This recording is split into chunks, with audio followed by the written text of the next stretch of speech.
잠깐 기도하고 그리고 시작했으면 좋겠는데요. 저는 항상 예배 시간이 시작될 때마다 생각합니다. 우리가 차를 타면 저는 차를 탈 때 노래 듣는 거 진짜 좋아하거든요. 그래서 노래가 시작이 안 되면 차를 시동을 걸어놓고 출발을 안 합니다. 마치 이런 것처럼 우리가 하나님 앞에 예배를 드릴 때 시끄러운 노이즈, 그 마음속에서 여전히 끝나지 않은 하나님 앞에 집중되지 못하게 나오는 노이즈를 잠시 멈추고 출발하려고 하는 것, 그것이 예배의 시작점이 아닐까라는 생각을 해봅니다. 잠시 잠깐 우리의 노이즈, 그 주파수의 잡음을 잠시 잠깐 손가락으로 조절하듯이 하나님 앞에 소리가 잘 들리고 나도 잘 듣고 반응할 수 있는 그런 잠깐의 시작을 하나님 앞에 드리면서 기도하게 나갔으면 좋겠습니다. 잠시 묵상하며 기도하겠습니다.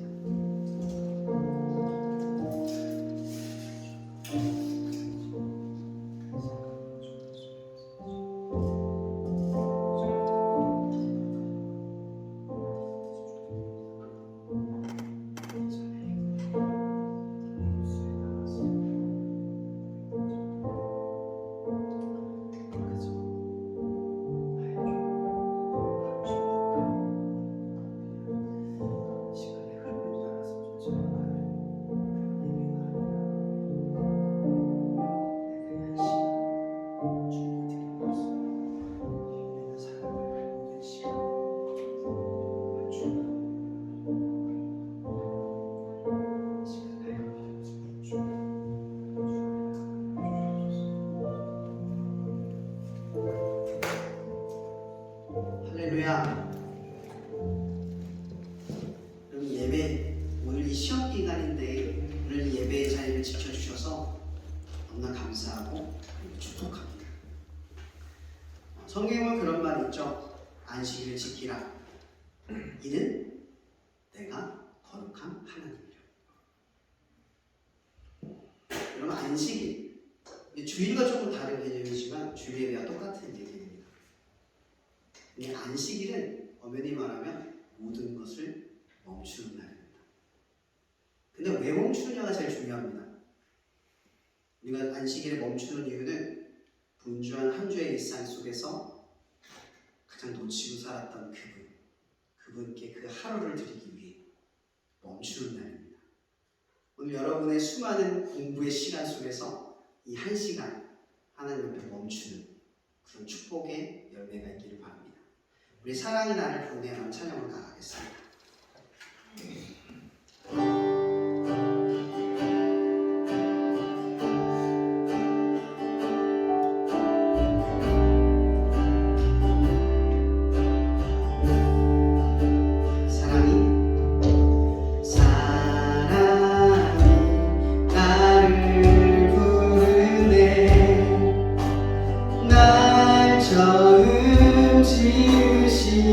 그 사랑이 조금도 바래지 않고 한 번의 후회도 없는 그 사랑이 나를 부르네.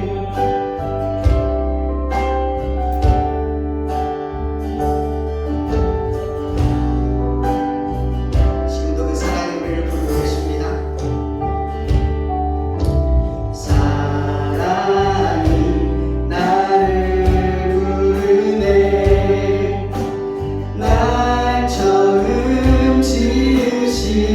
그 사랑이 조금도 바래지 않고 한 번의 후회도 없는 그 사랑이 나를 부르네. 영원한 주의 품 안으로, 영원한 주의 품 안으로, 풍성한 주의 식탁으로, 진리한 주의 음성으로 그 사랑이 나를 부르네. 영원한 주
누구를 안 고르려고 했는데 두 개 제목이 다 시험에 관련된 찬양이 돼버렸습니다. 제가 의도한 게 아닙니다.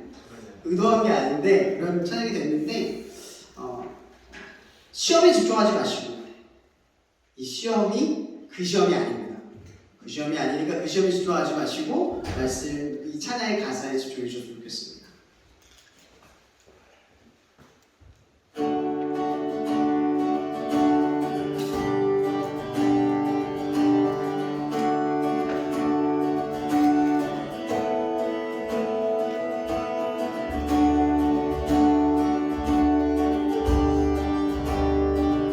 고백하며 나가겠습니다. 내 모든 시험,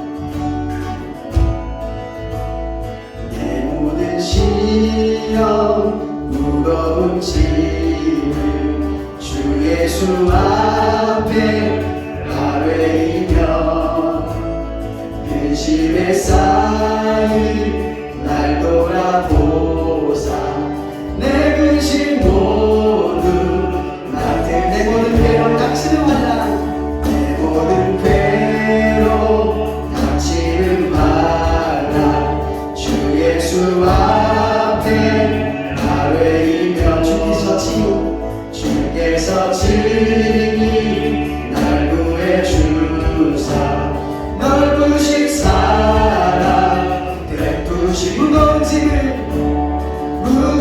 짐을 나 홀로 지고 견디다 못해 쓰러질 때 불쌍히 여겨 구원해 주니 은혜의 주니 오직 내 짐이 점점 무거워지네 주 예수 앞에 아뢰이며 주께서 친히 날 구해주사 내 대신 짐을 져줄 무거운 짐을 나 홀로 지고 견디다 못해 쓰러질 때 불쌍히 여겨 구원해 주니 은혜의 주니 오직 마음의 시험 무서운 죄를 주 예수 앞에 아뢰이며 예수는 나의 능력이 되사 세상을 이길 힘주시네 무거운 짐을 나 홀로 지고 견디다 못해 쓰러질 때 불쌍히 여겨 구원해 주니 은혜의 주니 무거운 짐을 나 홀로 지고 견디다 못해 쓰러질 때 불쌍히 여겨 구원해 주니 은혜의 주니 다시 한번 고백이 나갑니다. 무거운 짐을 나 홀로 지고 견디다 못해 쓰러질 때 불쌍히 여겨 구원해 주니 은혜의 주니 오직 은혜의 주니 오직 예수. 여러분 성경에서 말하는 시험과 우리가 보는 시험이 왜 다른 줄 아십니까? 우리가 시험 볼 때 시험은 점수가 매겨지죠. 그리고 성공? 그러니까 뭐죠?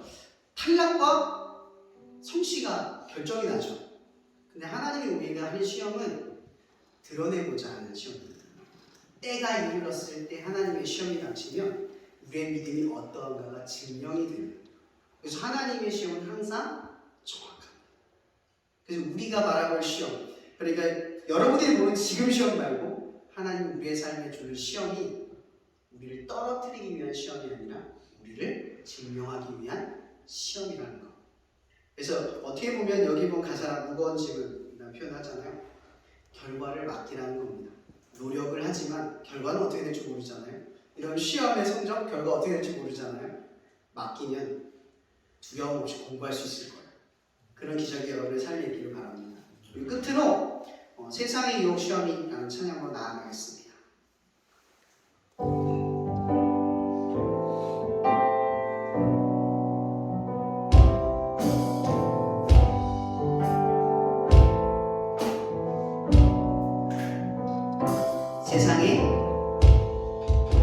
세상의 유혹 시험이 내게 몰려올 때에 나의 힘으론 그것들 모두 이길 수 없네. 거대한 폭풍 가운데 위축된 나의 영혼 어찌할 바를 몰라 헤매이고 있으니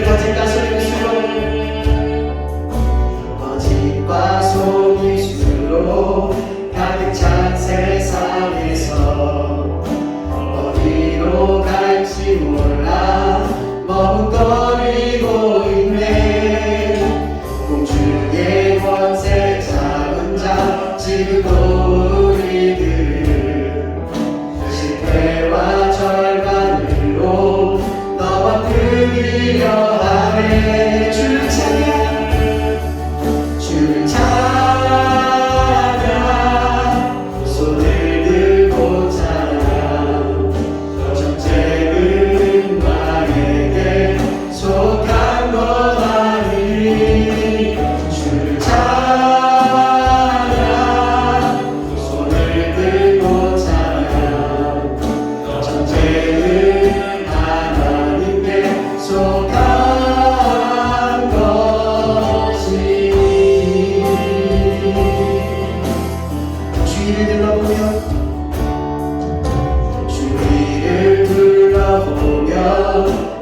찬양 손을 들고 찬양 전쟁은 나에게 속한 것 아니니 주 찬양 손을 들고 찬양 전쟁은 하나님께 속한 것이니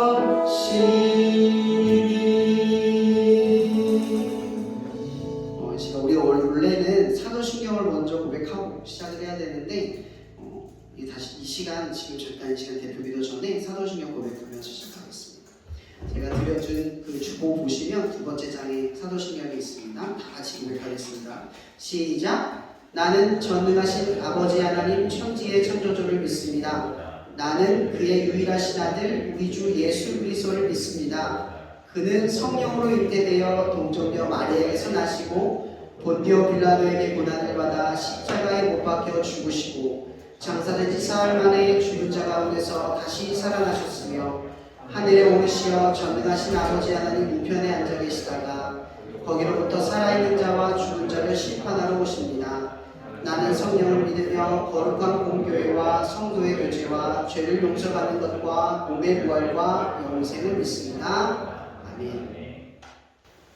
구봉 교수 나오셔서 해주시겠습니다.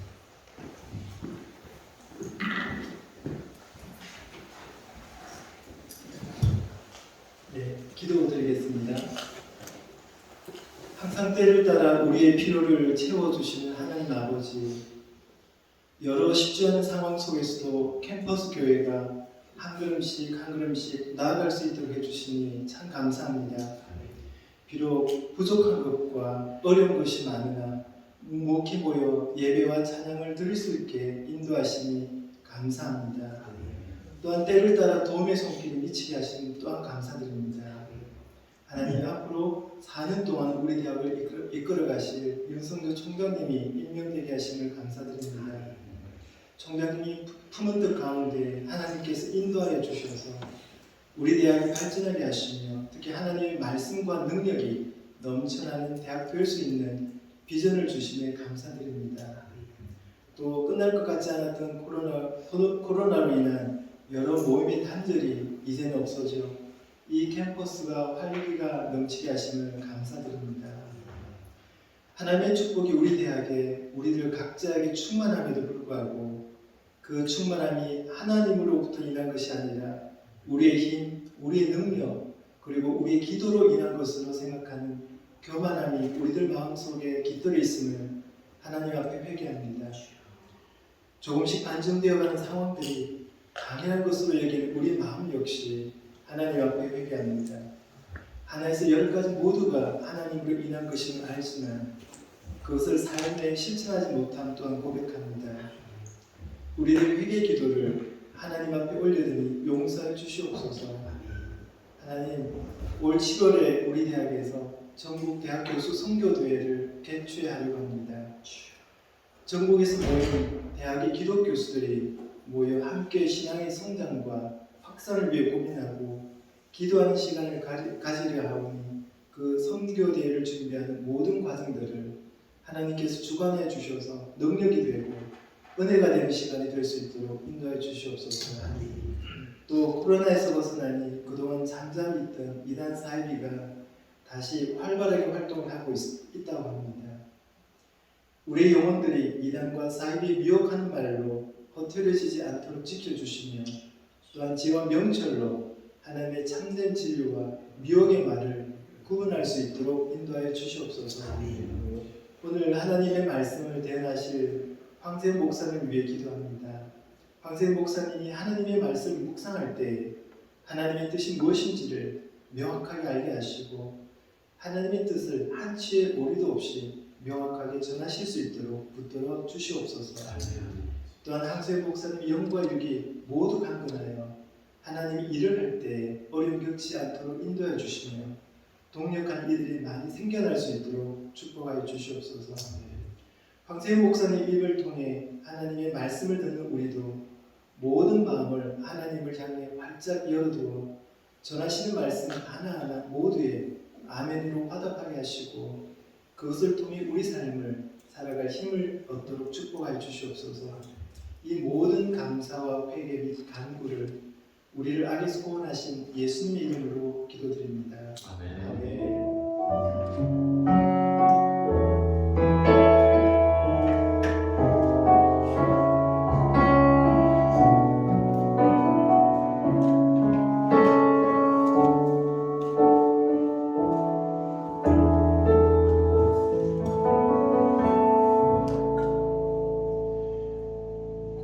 말씀 봉독하도록 하겠습니다. 오늘 말씀은 룻기 3장 10절에서 11절 말씀입니다. 짧으니까 같이 봉독하도록 하겠습니다. 그가 이르되 내 딸아 여호와께서 내게 복 주시기를 원하노라. 내가 가난하건 부하건 젊은 자를 가르치지 아니하였으니 내가 베푸니 내가 처음보다 나중이 더하더라. 그리고 이제 내 딸아 두려워하지 말라. 내가 내 말대로 내게 다 행하리라. 내가 계속한 여자들을 나의 썩은 백성이 다 아느니라. 아멘. 저님께서 말씀 전하겠습니다. 할렐루야. 아멘. 시험 기간이라 많이 축제되고 힘든 시간들을 보내게 될 텐데 오히려 이 시험 속에서 여러분들이 하나님께 이 한 시간을 드릴 수 있는 이 기적과 같은 이 시간을 정말 축복합니다.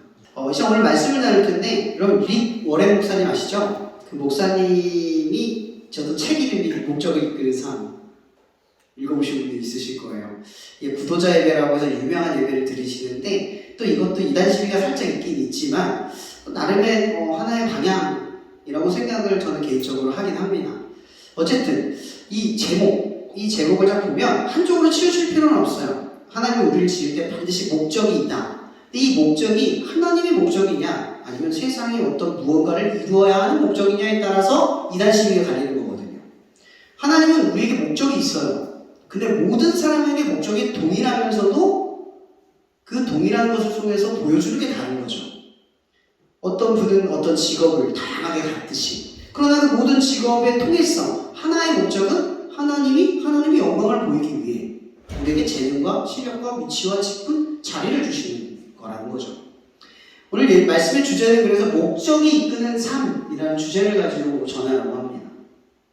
혹시 룻기를 많이 읽어보신 분 계시나요? 이 룻기는 딱 4장밖에 없죠? 이 룻기가 어디에 위치해 있는 줄 아세요? 성경책에서 어디와 어디 사이? 사사기와 사무엘상 사이에 있습니다. 근데 이 이야기를 가만히 보면 여러분 그거 아셔야 돼요. 성경은 역사순, 그러니까 시대순으로 나열한 게 아닙니다. 시대순으로 나열하면 욥기가 제일 먼저 가야 돼요. 욥기가 아니죠. 창세기 다음에 욥기가 가야 돼요. 욥기는 엄청 옛날 이야기, 고대시대 이야기하고 있거든요. 근데 지금 역순으로 말하는 것이 아니라 이걸 나눠놓은 거죠. 순서대로, 지혜서는 지혜서대로, 예언서는 예언서대로, 역사서는 역사서대로 이렇게 나눠놓은 겁니다. 그러니까 제가 이야기하고 싶은 건 뭐냐면 사사기 안에 룻기가 있는 거예요. 그리고 이 사사기가 끝날 때쯤에 사무엘상이 이루어지는 거죠.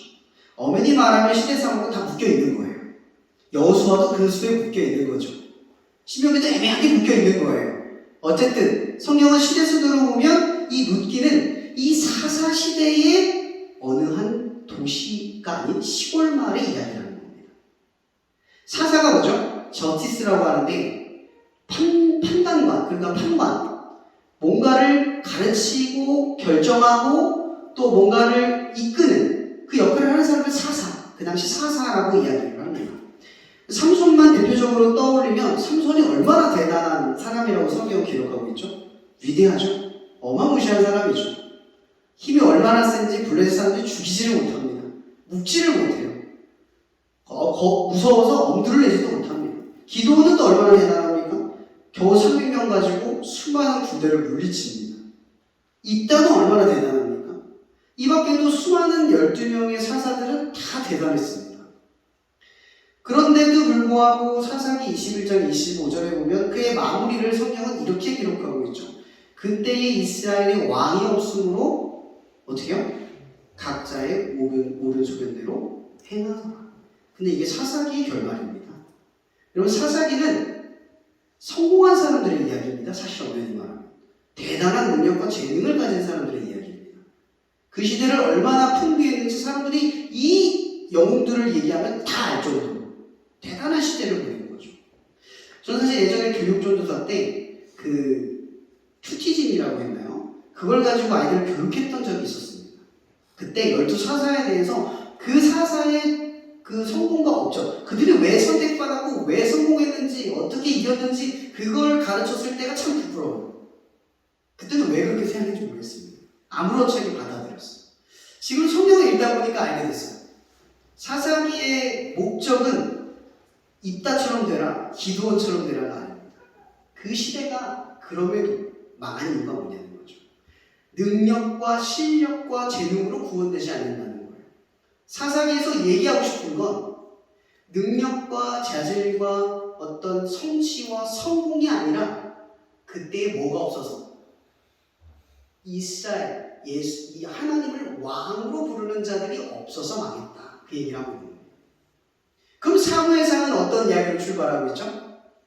그때 여호와의 등불이 아직 꺼지지 아니하였으므로 라고 출발합니다. 그때 어떤 가정이 등장하냐면 엘가나의 가정이 등장합니다. 그 유명한 한나의 기도. 마커스의 이 찬양이 있는데 진짜 좋습니다. 어쨌든 이 한나의 기도를 통해서 사무엘이 탄생을 하고 이 여호와의 등불이 어떻게 꺼지지 않고 이어져 가는지를 사무엘상은 설명하고 있습니다. 근데 그거 아세요? 성경 자세히 보면 한나가 고백했던 게 하나 있습니다. 기도할 때. 그리고 다윗도 고백했던 게 있습니다. 예전에 제가 한번 말씀드린 적이 있습니다. 한나와 사무엘 그리고 이 다윗에까지 이 사무엘 상하에서 유일하게 이 고백을 한 인물들이 딱 3사람밖에 없습니다. 이 고백이 뭔지 아십니까? 만군의 여호와요. 성경 재밌어요. 한번 읽어보시면 신기합니다. 이 3사람을 고백합니다. 그러니까 여호와의 등불이 꺼지지 않았다는 얘기는요, 이스라엘에 왕이 없었어요. 근데 누군가는 모든 왕들의 왕보다 뛰어난 왕, 진정한 왕을 왕으로 고백하는, 하나님을 왕으로 고백하는 사람들이 있었다는 겁니다. 그게 여호와의 등불이 시작되는 시점이었다는 거죠. 사무엘은 그래서 사사기는 그래서 몰락한 겁니다.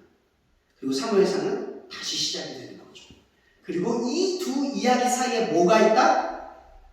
룻기가 있다는 겁니다.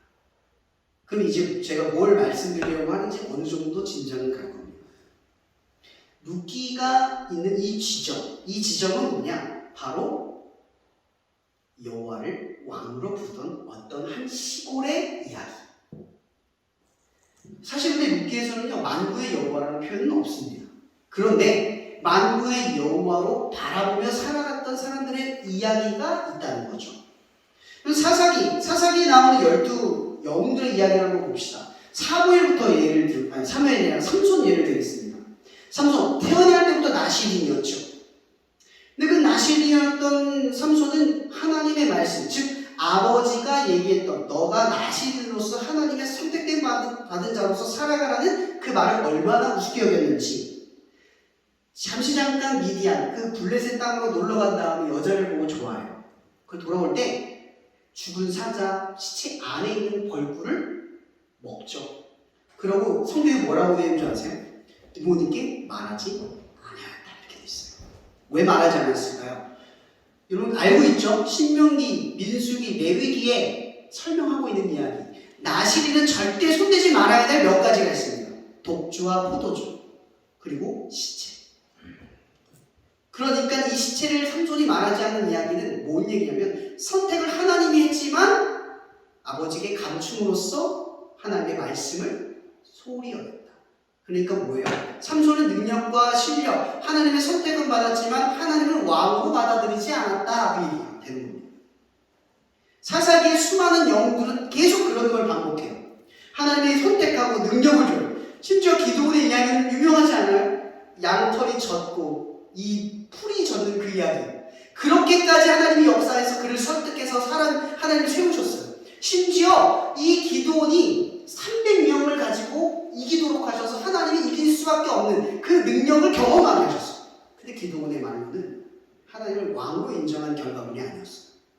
결국은 자기가 왕이 되는, 기드온이 왕이 되어버린, 그래서 결국은 그의 아들 아비멜렉이 이 모든 업적을 말아먹고 시대를 박살내버리는 그런 상황까지 나아가게 되는 거죠. 모든 전조가 그렇게 있었던 거예요.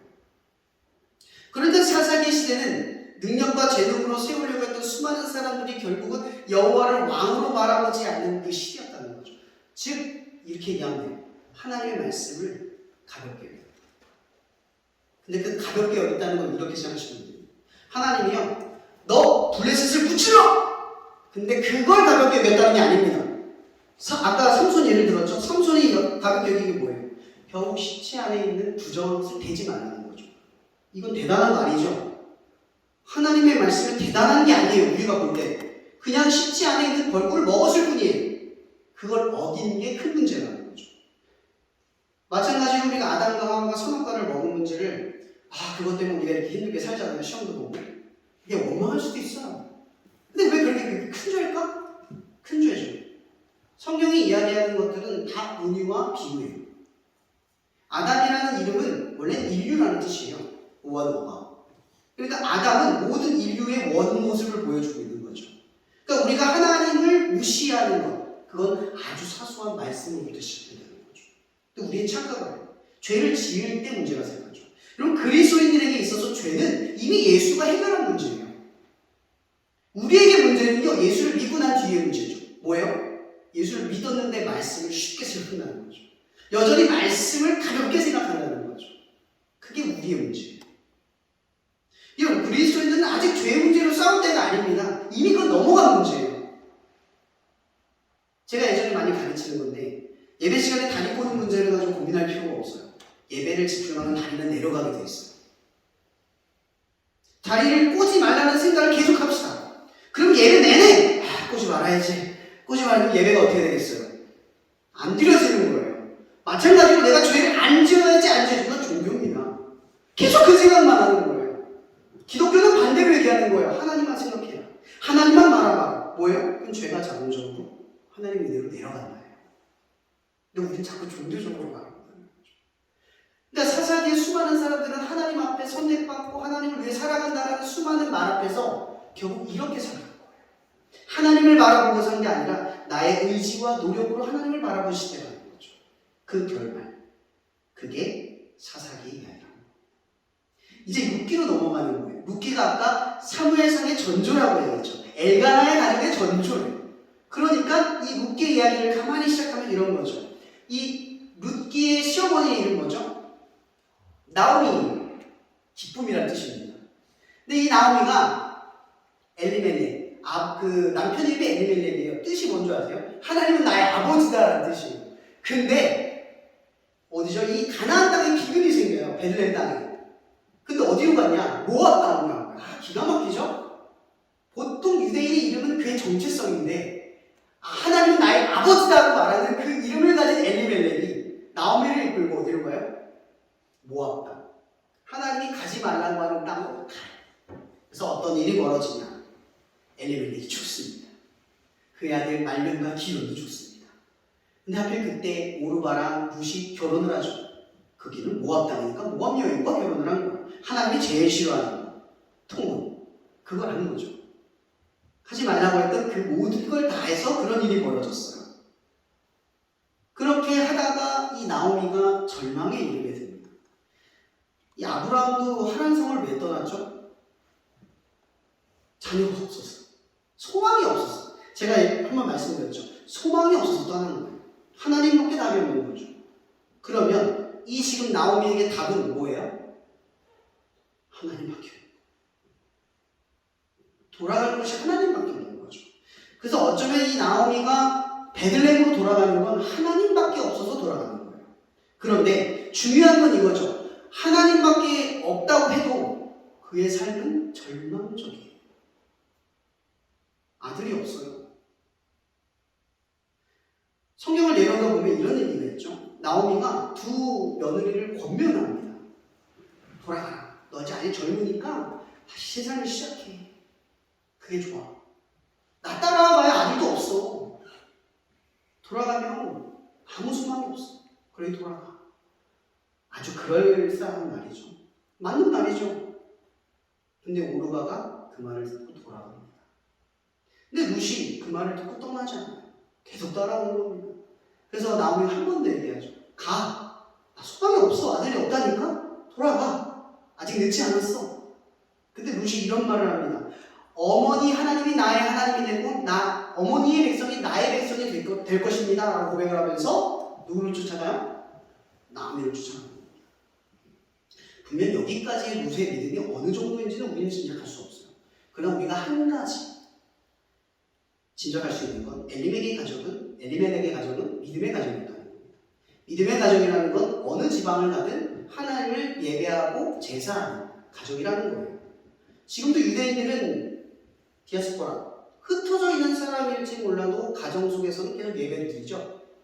하나님을 전하고 또 전해요. 그게 그들의 정체성을 지키는 방법이에요.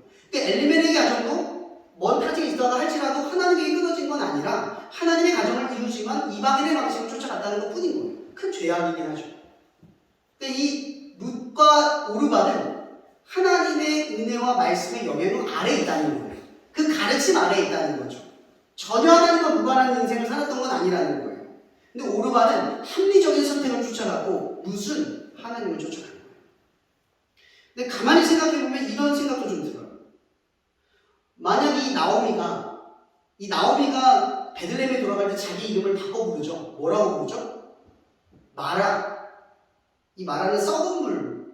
예전에 이집트 출애굽할 때 나오는 썩은 물. 그러니까 슬픔이 없다, 고난이다, 재앙이다 이런 뜻입니다. 그러니까 나의 삶은 이미 끝났다 이 얘기예요. 그러니까 사람들이 날 욕하기도 전에 나는 이미 끝났어. 나 이렇게 벌받고 왔어. 사람들이 이미 손가락질하기 전에 자기 자신을 그런 인생으로 이미 고백하고 들어가는 거예요. 소망이 정말 없는 거죠. 근데 룻이 그 나오미를 떠나지 않아요. 왜일까? 여러분 생각을 한번 해보세요. 인간적으로 룻이 떠나면 나오미는 아마 죽었을 겁니다. 그러면 하나님은 사랑의 하나님이세요. 룻이 하나님을 알았더라면 자기의 인생, 요즘은 자식을 키우는 것도 마치 자기 인생을 안 사는 것처럼 유행이 있어요. 자식을 위해 살아가면 자기 인생을 살아가는 게 아니라요. 자기의 꿈을 쫓으라고 해요. 그 관해요. 마찬가지로 자녀도 부모를 위해 살아가면 그건 자기 인생을 사는 게 아니랍니다. 이런 복음은 그렇게만 하지 않아요. 누구의 자녀, 누구의 부모로 살아가는 것이 진짜 자기를 살아가는 거예요. 그 별것 아닌, 세상은 자꾸 꿈을 이루라고 하지만요, 성경은 성공과 성취를 이루라고 말하지 않아요. 하나님의 말씀대로 살아가라고 할 뿐인 거죠. 룻은 하나님이 주신 가르침대로 나오미를 선택해요. 그리고 소망 없는 땅으로 들어오게 됩니다. 그게 룻의 믿음이 시작되는 출발점인 거예요. 자, 그리고 그 땅에 들어가게 됩니다. 근데 그 땅에 누가 있죠? 보아스가 있습니다. 이 보아스라는 사람은 얼마나 대단한 사람이냐? 사실은 대단한 사람 아니에요. 근데 대단한 사람이죠. 처음에 이 나오미와 룻이 왔을 때 먹을 게 없잖아요. 근데 먹을 게 없어서 문제를 어떻게 하죠? 이삭을 냈죠. 근데 이삭을 베는데 거기에 우리가 놓치고 있는 지점이 하나 있어요. 그 이삭을 보아스가 남겨놨다는 거죠. 여러분 생각을 한번 해보세요. 생산물을 벌어서 그걸 취하는데 조금의 이득이 더 생기면 더 이득이 생기는 방법을 쫓지 않겠어요? 근데 보아스가 남겨놔요. 근데 이거요, 신명기, 레위기, 민수기에 기록되어 있는 내용이에요. 고아와 나그네와 과부를 위하여 삭을 다 베지 마라. 그러니까 보아스가 뭐를 따르는 사람이라는 거죠? 하나님의 말씀을 따르는 사람이라는 겁니다. 지금 성경은 지금 거저 이어지는 게 아니에요. 보세요. 사사기에 수많은 영웅들이 하나님의 말씀 사소한 것을 무시하면서 능력과 재능으로 세상을 바꾸려고 할 때 누군가는 힘과 부와 부자에게도 하나님의 말씀을 어기지 않는 사람들이 있었다는 거죠. 그게 보아스라는 거예요. 근데 하나님의 등도는 여기서부터 시작됩니다. 우리는 자꾸 능력과 힘을 쫓습니다. 그걸 가지고 하나님의 뭔가를 보여주려고 한다는 거죠. 근데 하나님이 주목하는 사람은 하나님의 말씀 사소한 것을 무시하지 않는 사람을 바라보고 계신다는 거예요. 근데 이 보아스가 그걸 지켜내죠. 그렇게 하나님의 역사가 시작되는 거예요. 롯이 그 이삭을 데려오고 그 보아스는 그 롯의 모습을 아주 좋게 바라보기 시작합니다. 그리고 오늘 본문의 말씀이 바로 누가 한 얘기인 줄 아세요? 이거 하나님이 한 얘기 아닙니다. 보아스가 롯에게 한 얘기입니다. 두려워하지 말라. 내가 그리고 나의 백성이 그리고 하나님이 너를 현숙한 여인으로 보았다. 무엇 때문에요? 시어머니를 위해서 이삭을 배워가고 그리고 또 뭐예요? 젊은 사람. 가난하거나 부한 것과 상관없이 네가 보기 좋다고 여기는 것을 쫓지 않고 뭐를 쫓았다는 거예요? 말씀을 쫓았다는 거예요. 이 말씀을 쫓았다는 건 이해가 안 되죠? 여러분 이스라엘에게는 계대법이라는 게 있어요. 뭐라고요? 계대법. 이 계대법은 뭐냐면 형제 중에 12명의 형제가 있는데 땅을 부여받습니다. 그 12명의 형제 중에 한 형제가 죽어요. 그 땅의 소유주가 없죠. 그 땅의 소유주를 누가 물려받아요? 자식이 없으면 없어지잖아요. 근데 이걸 방지하기 위해서 뭐를 하냐? 형제 중에 한 형제가 대신 아이를 낳게끔 해주는 거예요. 그래서 그 아들을 낳으면 그 땅은 그 대를 이어가게 만드는 거예요. 이게 뭐예요? 계대법. 이건 이익을 볼 수 있는 게 아니에요. 손해를 보는 거죠. 근데 보아스는 뭘 따라가요? 계대법을 따라가요. 그리고 룻과 나오미는 뭐를 알아요? 계대법을 쫓아요. 그러니까 둘 다 뭐를 쫓아간다는 거예요? 말씀을 쫓아간다는 거죠. 그리고 말씀은 기적을 맛봐요. 그럼 근데 이렇게 한번 다시 질문할게요. 이건 역사를 뒤흔들 만한 대단한 말씀 아니에요. 맞죠? 세상을 바꾸는 말씀이 아니에요. 근데 하나님이 세상을 바꾸는 방식을 보세요. 하나님의 말씀은 작고 사소한 것으로부터 시작된다는 거죠. 롯은 아무것도 아닙니다. 영도 아니고 특별한 사람도 아닙니다. 근데 하나님은 이 성경은 사사기와 사무엘상 중간에 박아놓습니다. 마치 이건요 옥합을 깨서 예수의 머리에 향유를 부었던 그 여인의 이야기와 똑같아요. 복음을 전할 때마다 이 여인의 한 행동을 전파하라. 그 여자가 한 행동은 크지 않았어요. 근데 왜 그걸 전파해요? 모든 사람들이 예수의 죽음을 통해 구원받은 사실을 알고 있었지만 그의 죽음 앞에 아파할 줄 몰랐을 때 이 여인은 예수의 죽음을 알고 있었다는 거죠. 마찬가지로 이 룻도 그리고 보아스 여기 있는 이 성경에 나오는 이 룻의 이야기에 나오는 사람들의 이야기가 바로 그런 사람들의 이야기라는 겁니다. 여러분 우리는 이 룻의 이야기를 통해서 분명한 한 가지를 바라볼 수 있어요.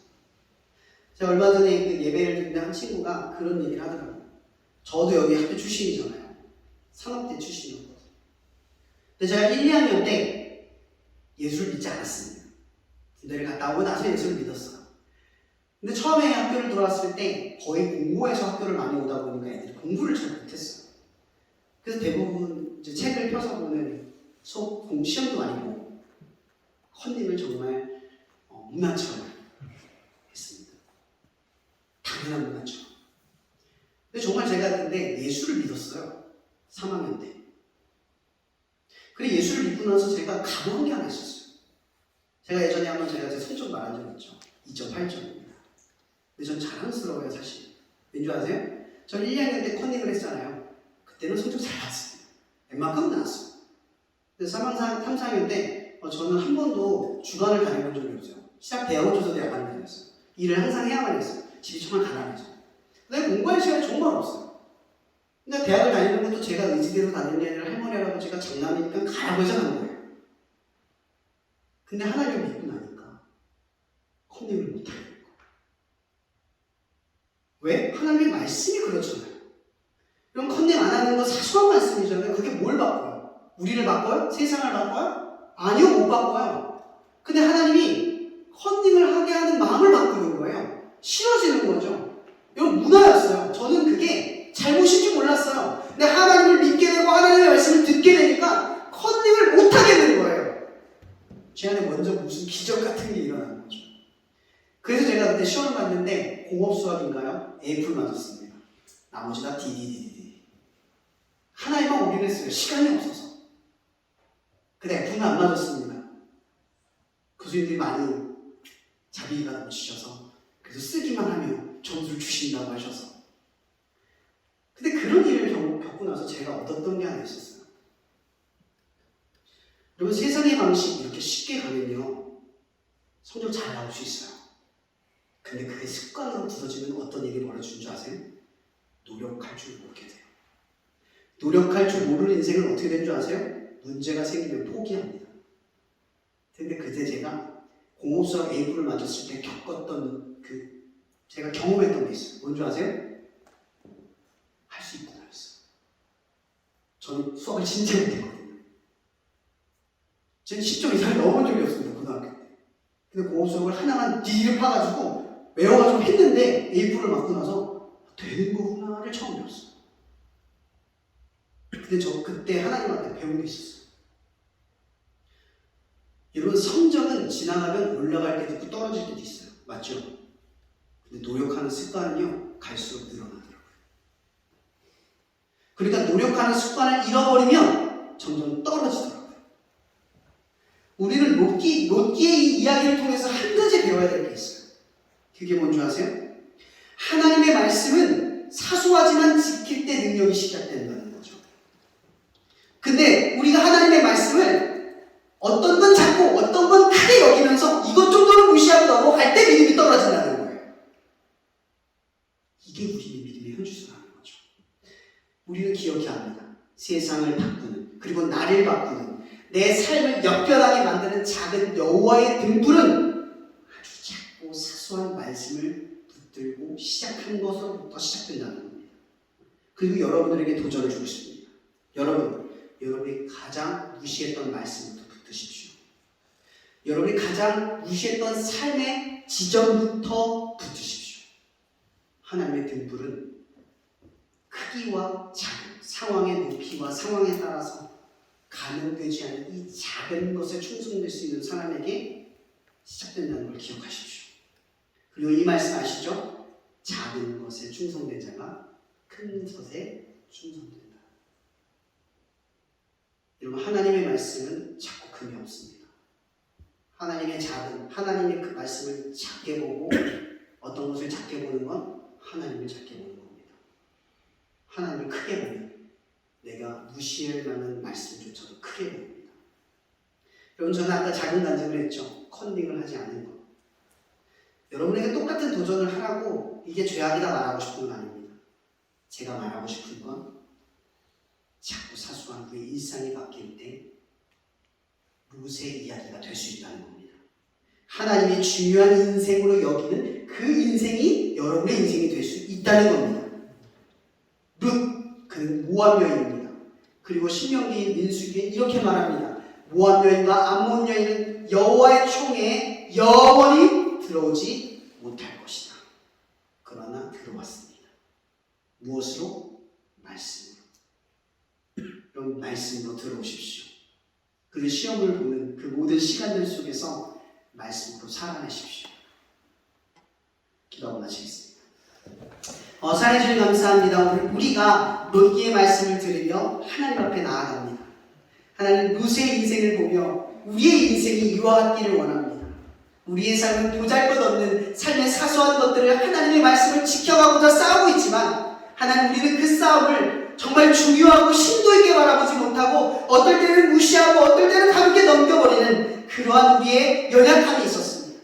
그러나 이제부터 우리가 나아갈 때는 하나님께서 여호와의 등불과 같이 쓰는 인생은 하나님의 작고 사소한 말씀으로부터 시작된 씨름으로부터 시작됨을 우리가 고백하오니, 하나님 우리에게 힘 주시고 능력 주셔서 아주 작은 것부터 지킬 수 있게 도와주시옵소서. 하나님을 두려워하는 인생이 되게 하셔서 룻의 이야기처럼 우리의 인생이 하나님 보시기에 중요한 인생이 될 수 있게 하여 주시옵소서. 모든 것에 감사하며 살아계신 예수 그리스도의 이름으로 기도합니다.